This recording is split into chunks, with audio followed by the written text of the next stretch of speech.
안녕하세요. 맛동산 정보현입니다. 전지선 세무사입니다. 네, 오늘은 보시는 제목과 썸네일 그대로 세상에 조정대상 지역 안에 2주택 이상 다주택자라도 양도소득세 중과를 피할 수가 있다라고, 이게 사실인가요? 사실입니다. 사실이라고 합니다. 여러분 더 듣고 싶으시면 구독과 좋아요 그리고 알림도 부탁드릴게요. 맛도사 먹고 즐거운 파티.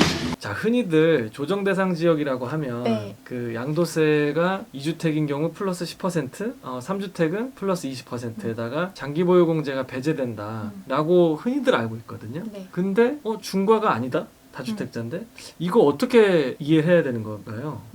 우선 조정 대상 지역에 있는 주택은 네. 무조건 중과 주택이다라고 해서 이게 개념을 혼재하고 계시는 경우들이 좀 많은데요.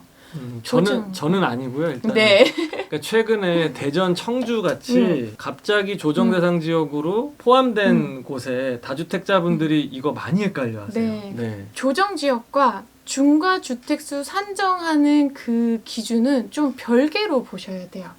그리고 내가 중과를 받을 거냐 말 거냐는 요건이 중과 주택수에도 해당이 되면서 네. 조정 지역에도 해당이 되어야 그때 이제 제가 중과를 받는다라고 생각하시면 될 것 같아요. 그 두 가지가 엔드 조건이죠. 동시 네, 충족했을 때. 엔드 조건입니다. 그러면 실제 서울에 집이 있고요. 청주에도 네. 집을 사둔 거예요. 지방 지역에, 교외 지역에 갭 투자 하신 분들이 좀 많이 있었으니까 천안, 아산, 여수, 광양 뭐 많이 있었죠. 근데 청주가 요번에 조정대상 지역으로 들어왔으니까 네. 일단 그 예를 드는 겁니다. 그러면은 이 경우에 조정대상 지역에 두 개가 들어갔잖아요. 네. 그러면 어떻게 중과가 적용받는지 아닌 건지, 이 엔드 조건에 과연 들어오는 건지. 우선은 중과 주택수 산정 기준이요. 네. 지역 기준이 있고요. 네. 가액 기준이 있어요. 보통 지역 기준이라고 하면 네. 이 중과주택수에 들어오는 지역 기준은 수도권에 있는 주택, 수도권. 네, 수도권에 있는 주택이고요. 네. 그다음에 경기도권에서 네. 읍면 지역을 제외한 경기도권, 아, 읍면을 네. 제외한 경기도. 그다음에 강역시에서도 뭐 네. 이제 면 지역 제외한 네네. 요런데 그렇게가 지금 이제 뭐 지역 기준으로 해서 이제 네. 주택수에 무조건 산정이 된다라고. 중과주택수. 네. 네네. 중과주택수를 이제 뭐 내가 한 채냐 두 채냐, 네네. 2주택 중과수냐, 음. 3주택 중과수냐 네네. 그때 따질 때요. 음. 그리고 그 외에 제가 아까 가액 기준이 있다고 했잖아요. 네네. 이 가액 기준에는 아까 제가 예외했던 네. 지역들이 이제 들어오는 거예요. 경기도에서 경기도에서 읍면 지역이거나, 네네. 그다음에 광역시에서 뭐 네. 도지역, 뭐 면 지역이거나 네네. 이런 데에서 그 가액으로 기준시가 3억 원 아래인 경우, 네네. 그때는 우리가 중과 주택수에는 포함을 하지 않고 3억 원을 초과해야지만 중과 주택수에 이제 포함이 되는 거죠.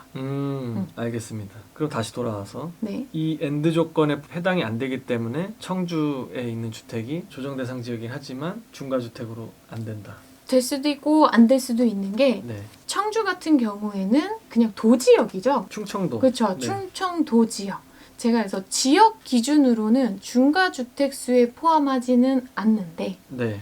여기에서 기타 도지역 같은 경우에 가액 조건이 있어서 네네. 이 청주에 있는 주택이 3억 원을 초과하느냐 초과하지 않느냐 네. 이거를 이제 따져봐서 초과하는 경우에는 중과주택수에 들어가고 네네. 거기에 조정대상 지역이기 때문에 내가 청주에 있는 주택 이외에 다른 주택들이 네. 있다면 그때 중과를 받으실 수 있는 거죠. 이렇게 보면 네. 양도세 중과 받는 것도 어려운 거네요, 사실은. 사실 굉장히 어렵습니다. 네. 사실 저 본인도 모르게 그냥 중과가 아닌데도 중과세율을 내시는 분들도 간혹 봤습니다. 아, 그래요? 그렇죠. 판정 자체가 지금 제가 말씀드리는 것처럼 굉장히 어렵기 때문에요.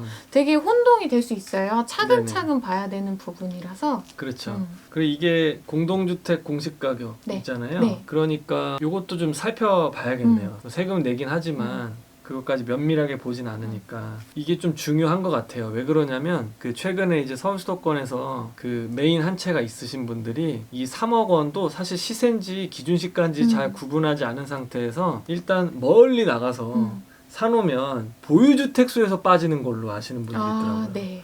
그래서 서울집을 팔 때 1주택이니까 비과세 된다. 이렇게 잘못 그렇죠. 알고 계신 분들이 네. 많아서 근데 이분들이 알고 계셨던 거는 제가 지금 판단하기에는 중과주택에서만 그렇죠. 빠지는 거라서 서울에 있는 온전한 그 주택이 9억 원까지는 뭐 요건 챙겼다면 비과세 받을 수 있었던 게 그냥 일반과세가 네, 된다는 네, 네, 이런 맞아요. 개념이었던 거죠. 이렇게 좀 많이 갔던 것 같고 그래서 요번 기회에 이제 조정대상 지역하고 중과주택 지역하고의 차이도 좀 알고 중과를 하려면 조정대상이면서 중과주택이면서 그렇죠. 그리고 또 지역하고 가액 기준하고 다 교집합으로 들어가야 된다는 거 이렇게 짚어주신 것 같습니다. 시청해주셔서 감사합니다.